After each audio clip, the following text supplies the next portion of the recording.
साधक अभिसंधान म्हणजे काय? तर याचं उत्तर आहे विशिष्ट उद्दिष्ट प्राप्तीच्या हेतूने विशिष्ट क्रिया जाणीवपूर्वक करणे म्हणजेच साधक अभिसंधान. संवाद आणि परिसर अभ्यास पद्धती डॅश यांनी मांडली. संवाद आणि परिसर अभ्यास पद्धती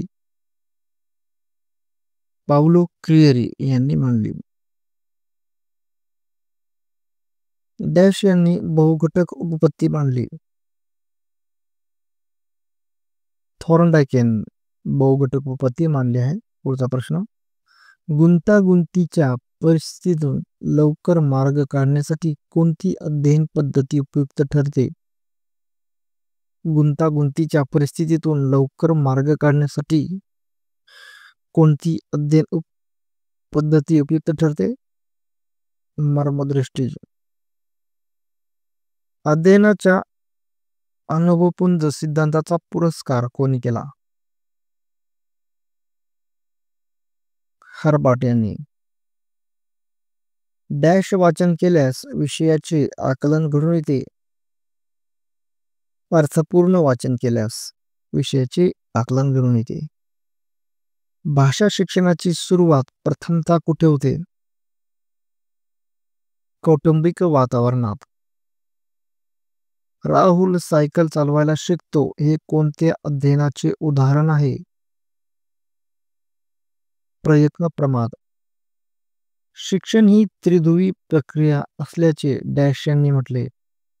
शिक्षण ही त्रिध्रुवी प्रक्रिया असल्याचे जॉन ड्यूई यांनी म्हटले. तीव्र तार्किकता वयाच्या डॅश कालावधीत विकसित होते. तीव्र तार्किकता वयाच्या 13 ते 19 या कालावधीमध्ये विकसित होते. क्रमान्वित अध्ययन पद्धती ही डॅश अध्ययनाला वाव देणारी पद्धती आहे. क्रमान्वित अध्ययन पद्धती ही व्यक्तिगत अध्ययनाला वाव देणारी पद्धती आहे. पुढचा प्रश्न, कोणत्या अवस्थेत बालक भित्रे, हळवे व चिंताग्रस्त असते? कुमारावस्था.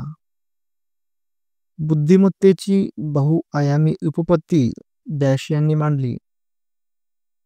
तर बुद्धिमत्तेची बहुआयामी उपपत्ती ही गार्डनर यांनी मांडली. व्यक्तिवर्तनासाठी डॅशची गरज असते. तर व्यक्तिवर्तनासाठी प्रेरणांची गरज असते. कन्नड भाषिक विद्यार्थ्याला मराठी भाषा शिकताना खूप अडचणी येतात हे डॅश संक्रमणाचे उदाहरण आहे. कन्नड भाषिक विद्यार्थ्याला मराठी भाषा शिकताना खूप अडचणी येतात हे ऋण संक्रमणाचे उदाहरण आहे. हॉवर्ड गार्डनरची बुद्धिमत्ता उपपत्ती कोणत्या शास्त्राशी निगडीत आहे? हॉवर्ड गार्डनरची बुद्धिमत्ता उपपत्ती कोणत्या शास्त्राशी निगडीत आहे? चेताविज्ञान. भूतकाळातील सुखद अनुभूतींना उजाळा देणे म्हणजे डॅश होय. भूतकाळातील सुखद अनुभूतींना उजाळा देणे म्हणजेच परागमन होय. अध्ययनाची माहिती प्रक्रियाकरण उपपत्ती कोणी मांडली? अध्ययनाची माहिती प्रक्रियाकरण उपपत्ती डोनाल्ड नॉर्मन यांनी मांडली. साधक अभिसंधान ही डॅश यांची उपपत्ती आहे. साधक अभिसंधान ही डॅश यांची उपपत्ती आहे. तर याचं उत्तर आहे स्किनर यांची. डॅश ग्रंथी शरीरातील हाडांच्या विकासाला कारणीभूत असते.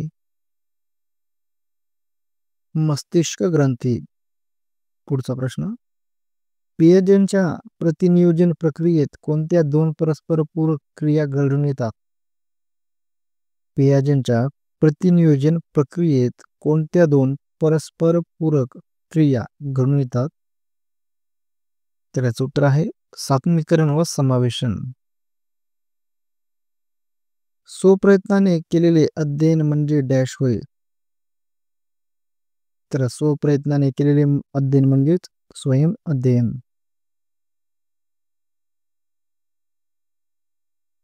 संघर्ष व स्पर्धा या व्यक्तिमत्वाच्या विकासाला सहाय्य करतात. संघर्ष व स्पर्धा या व्यक्तिमत्वाच्या डॅश विकासाला सहाय्य करतात. सामाजिक विकासाला. बालमानसशास्त्रानुसार विकासाची कोणती अवस्था सर्वात जास्त गुंतागुंतीची आहे? तर बालमानसशास्त्रानुसार विकासाची कुमारावस्था ही सर्वात जास्त गुंतागुंतीची आहे. डॅश यांच्या मते बालक त्याच्या आकलनाद्वारे नवीन कृती करते. जीन पियाजे यांच्या मते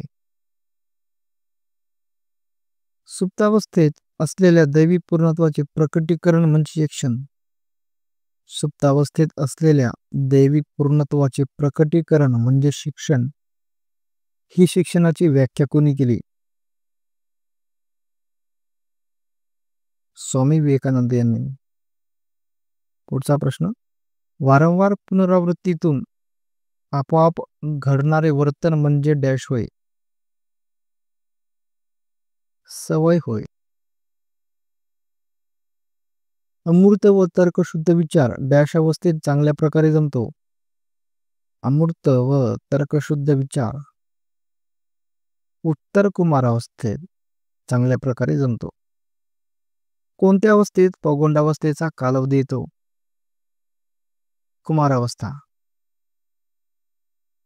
थॉर्नडाईकने अध्ययनाची डॅश उपपत्ती मांडली? थॉर्नडाईकने अध्ययनाची प्रयत्न प्रमाद उपपत्ती मांडली. अस्तित्वविषयक बुद्धिमत्ता विशेषतः डॅश यांच्यात अधिक असते? अस्तित्वविषयक बुद्धिमत्ता विशेषतः तत्वज्ञांच्यात अधिक असते. वरिष्ठांवरील राग कनिष्ठांवर काढण्यास डॅश म्हणतात? वरिष्ठांवरील राग कनिष्ठांवर काढण्यास विस्थापन म्हणतात. अवधान म्हणजे जाणीवेचे विकेंद्रीकरण होय, ही व्याख्या कोणी केली? अवधान म्हणजे जाणीवेचे विकेंद्रीकरण होय, ही व्याख्या टिचनेर यांनी केली आहे. अध्ययनविषयक नियम डॅश यांनी मांडले? थॉर्नडाईक यांनी. पदनिश्चयन श्रेणीचे प्रकार कोणते आहेत? पदनिश्चयन श्रेणीचे प्रकार. तर याचं उत्तर आहे संख्यात्मक श्रेणी, आरेखित श्रेणी आणि कोटी श्रेणी हे पदनिश्चयन श्रेणीचे प्रकार आहेत. परस्पर विनिमयाशी निगडीत असलेल्या व्यक्तींच्या सर्व प्रकारच्या वर्तनाला डॅश म्हणतात? परस्पर विनिमयाशी निगडीत असलेल्या व्यक्तींच्या सर्व प्रकारच्या वर्तनाला भाषा म्हणतात. अपंगाच्या हक्काचा जाहीरनामा कोणत्या परिस्थितीत प्रकाशित करण्यात आला? तर अपंगाच्या हक्काचा जाहीरनामा बीजिंग येथील परिस्थितीमध्ये प्रकाशित करण्यात आला. विद्यार्थ्यांचा डॅश विकास म्हणजे शिक्षण होय? तर विद्यार्थ्यांचा सर्वांगीण विकास म्हणजेच शिक्षण. उद्दिष्टे प्राप्त झाल्यानंतर प्रेरणेचे डॅश होते? तर उद्दिष्ट प्राप्त झाल्यानंतर प्रेरणेचे शमन होते. मर्यादित अभिरुची हा डॅश बालकांचा गुण नसतो? मर्यादित अभिरुची हा डॅश बालकांचा गुण नसतो, सर्जनात्मक बालकांचा गुण नसतो. मर्यादित अभिरुची. अमूर्त चिंतन क्षमता डॅश बालकात अधिक असते? अमूर्त चिंतन क्षमता प्रतिभाशाली बालकात अधिक असते. शिक्षण हे जीवन जगण्याची प्रक्रिया आहे, भविष्यकालीन जीवनाची तयारी नव्हे, असे मत कोणी मांडले? शिक्षण हे जीवन जगण्याची प्रक्रिया आहे, भविष्यकालीन जीवनाची तयारी नव्हे, असे मत जॉन ड्यूई यांनी मांडले. मुले व मुलीमधील गट करून राहण्याची वृत्ती डॅश या काळात अधिक असते? बाल्यावस्था.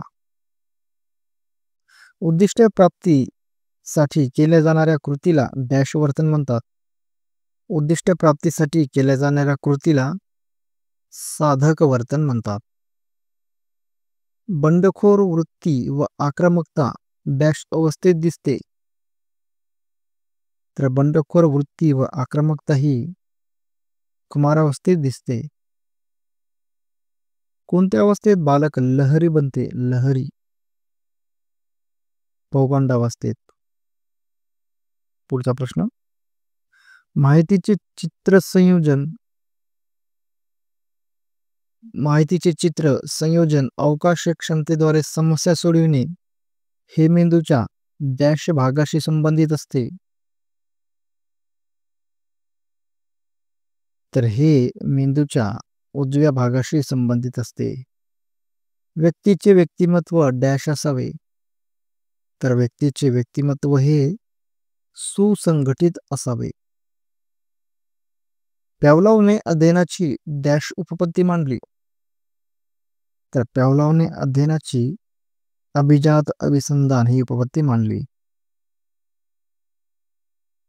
तर्क अनुमान या मानसिक क्रियेसाठी कोणती बुद्धिमत्ता उपयुक्त ठरते?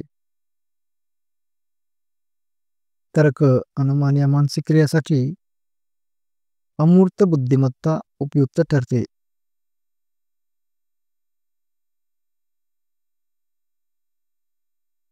साधक अभिसंधान ही डॅशवादी उपपत्ती आहे? तर साधक अभिसंधान ही साहचर्यवादी उपपत्ती आहे. नैसर्गिक चेतकाला दिलेला प्रतिसाद अनैसर्गिक चेतकाला देणे यास डॅश म्हणतात? तर यास म्हणतात अभिजात अभिसंधान. नैसर्गिक चेतकाला दिलेला प्रतिसाद अनैसर्गिक चेतकाला देणे यास अभिजात अभिसंधान असे म्हणतात. अभिजात अभिसंधान ही डॅशवादी उपपत्ती आहे? तर अभिजात अभिसंधान ही साहचर्यवादी उपपत्ती आहे. पुढचा प्रश्न. जेरोम ब्रुनर यांनी अध्ययनविषयक कोणत्या उपपत्तीची मांडणी केली? ज्ञानात्मक अध्ययन उपपत्ती. पुढचा प्रश्न. ब्रुनरच्या उपपत्तीवर कोणत्या मानसशास्त्रज्ञाच्या विचाराचा प्रभाव आहे? तर याचं उत्तर आहे पियाजे. परिस्थितीला सामोरे जाण्याची भीती वाटत असल्यास आजारी आहे असे सांगून टाळणे यास डॅश म्हणतात? परिस्थितीला सामोरे जाण्याची भीती वाटत असल्यास आजारी आहे असे सांगून टाळणे यास दांभिक आजार म्हणतात. व्यक्तीच्या जागृत अवस्थेतील मनोव्यापार म्हणजे डॅश होय? व्यक्तीचा जागृत अवस्थेतील मनोव्यापार म्हणजेच अवधान होय. पुढचा प्रश्न. अध्ययन व डॅश या परस्परावलंबी प्रक्रिया आहेत? तर अध्ययन व अध्यापन या परस्परावलंबी प्रक्रिया आहेत. पुढचा प्रश्न. व्यक्तिमत्वाची मानवतावादी उपपत्ती कोणी मांडली? व्यक्तिमत्वाची मानवतावादी उपपत्ती रॉजर्स, मास्लो व केली यांनी मांडली. प्रतिगामी निरोधन म्हणजे काय? प्रतिगामी निरोधन. त्याचं उत्तर आहे नवीन अनुभव घेत असताना पूर्वीचे अनुभव पुसट होऊन ते विसरले जातात यास प्रतिगामी निरोधन म्हणतात. भाषिक विकासामुळे बालकाचा कोणता विकास होतो? भाषिक विकासामुळे बालकाचा सामाजिक, मानसिक व भावनिक विकास होतो. शिक्षक व डॅश यांच्यात सतत आंतरक्रिया घडत असते? तर शिक्षक व विद्यार्थी यांच्यात सतत आंतरक्रिया घडत असते. डॅश ही संप्रेषणातील पहिली पायरी आहे? संदेश ही संप्रेषणातील पहिली पायरी आहे. पुढचा प्रश्न. बालकाला पुरस्कार देणे हे कोणत्या स्वरूपाची प्रेरणा आहे? बालकाला पुरस्कार देणे हे बाह्य स्वरूपाची प्रेरणा आहे. पुढचा प्रश्न. झेड-पी-डी ही संकल्पना कोणत्या मानसशास्त्रज्ञाने मांडली? झेड-पी-डी. तर ही संकल्पना वॅगोटस्की यांनी मांडली. डॅश यांच्या मते स्वातंत्र्याचा अभाव असणाऱ्या शाळा म्हणजे निव्वळ कारखाने आहेत? रवींद्रनाथ टागोर यांच्या मते स्वातंत्र्याचा अभाव असणाऱ्या शाळा म्हणजे निव्वळ कारखाने आहेत. हुकुमशाही व्यक्तिमत्व असणारे पालक डॅश संप्रेषणाचा वापर करतात? हुकुमशाही व्यक्तिमत्व असणारे पालक हे एकमार्गी संप्रेषणाचा वापर करतात. वाढ व दृढीकरणाच्या काळास डॅश म्हणतात. तर वाढ व दृढीकरणाच्या काळास बाल्यावस्था असे म्हणतात. मर्मदृष्टीने अध्ययन करण्याची क्षमता बालकाला खऱ्या अर्थाने कोणत्या अवस्थेत प्राप्त होते? मर्मदृष्टीने अध्ययन करण्याची क्षमता बालकाला खऱ्या अर्थाने कुमारावस्थेमध्ये प्राप्त होते. भाषा, तर्क व क्रमवार विश्लेषणाशी मेंदूचा डॅश भाग संबंधित असतो. भाषा, तर्क व क्रमवार विश्लेषणाशी मेंदूचा डावा भाग संबंधित असतो. डॅश या मानसशास्त्रज्ञाने 12 मूळ गुणपुंज निश्चित केले. 12 मूळ गुणपुंज कॅटेल या मानसशास्त्रज्ञाने. बाह्य परिस्थिती व व्यक्ती यांच्यामध्ये होणारी प्रतिक्रिया म्हणजे डॅश होय. बाह्य परिस्थिती व व्यक्ती यांच्यामध्ये होणारी प्रतिक्रिया म्हणजे आंतरक्रिया होय. बिने व सायमन यांनी बुद्धिमत्ता चाचणीची निर्मिती कोणासाठी केली? बिने व सायमन यांनी बुद्धिमत्ता चाचणीची निर्मिती मतिमंदांसाठी केली. पुढचा प्रश्न. वाईट मूल्यांवर श्रद्धा ठेवणे यास डॅश म्हणतात. तर वाईट मूल्यांवर श्रद्धा ठेवणे यास विकृत श्रद्धा असे म्हणतात. घटना, व्यक्ती व प्रसंग या संबंधीचे अनुभव विसरून जाण्यास डॅश म्हणतात. घटना, व्यक्ती व प्रसंग या संबंधीचे अनुभव विसरून जाण्यास विस्मरण असे म्हणतात. डॅश या अध्यापन पद्धतीचा माध्यमिक व उच्च माध्यमिक स्तरावर जास्त उपयोग केला जातो. व्याख्यान पद्धती या अध्यापन पद्धतीचा माध्यमिक व उच्च माध्यमिक स्तरावर जास्त उपयोग केला जातो. आजूबाजूच्या परिस्थितीमध्ये असणाऱ्या अनेक उद्दीपकांतून एकाची निवड करणे म्हणजे डॅश होय. आजूबाजूच्या परिस्थितीमध्ये असणाऱ्या अनेक उद्दीपकांतून एकाची निवड करणे म्हणजे अवधान होय.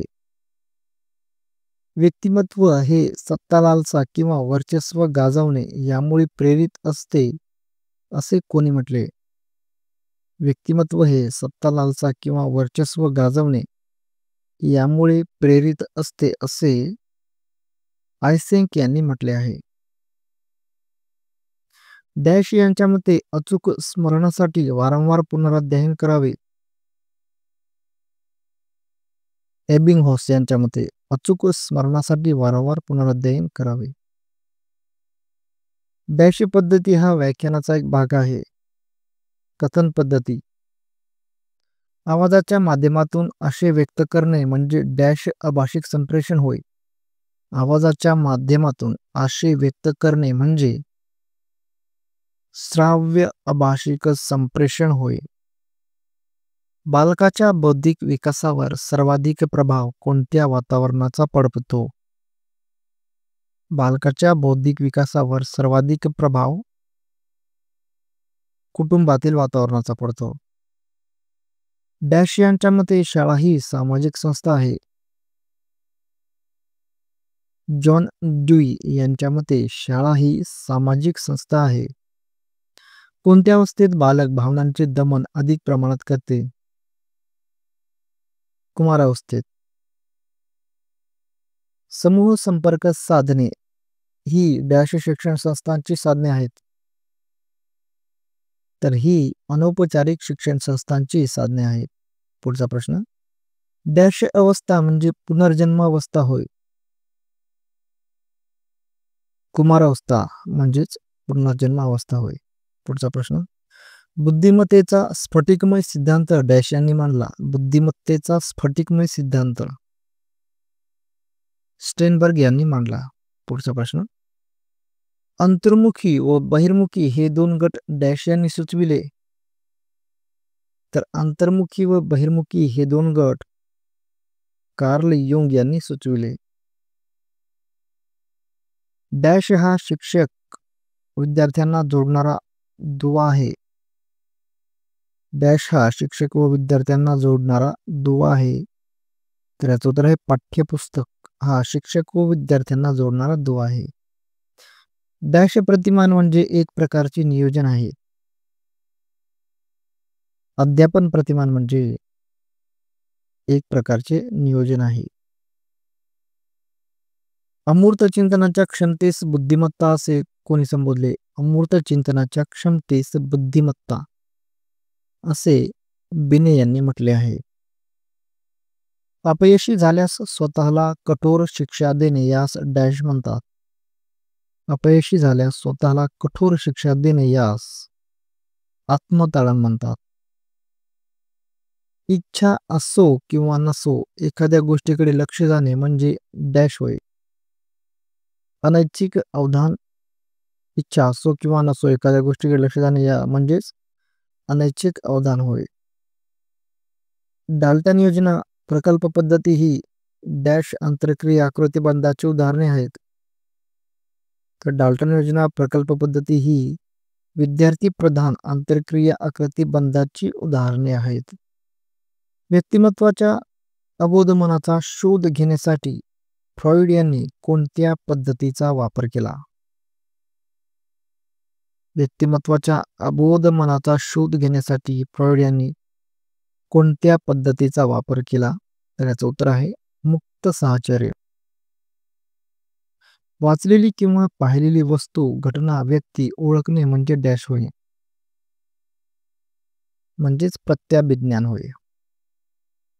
डॅश या मानसशास्त्रज्ञाने स्टॅनफोर्ड विद्यापीठात 36 वर्ष प्रतिभाशाली बालकावर संशोधन केले. टर्मन या मानसशास्त्रज्ञाने स्टॅनफोर्ड विद्यापीठात 36 वर्ष प्रतिभाशाली बालकांवर संशोधन केले. स्वरज्ञान पद्धती डॅश कौशल्य विकसित करते? वाचन कौशल्य. विद्यार्थ्यांमधील सुप्त क्षमतांच्या विकासासाठी कोणत्या शिक्षणाची गरज असते? बालकेंद्रित शिक्षणाची. विकास सातत्यपूर्ण पण संत गतीने होणारी प्रक्रिया आहे असे मत कोणी मांडले?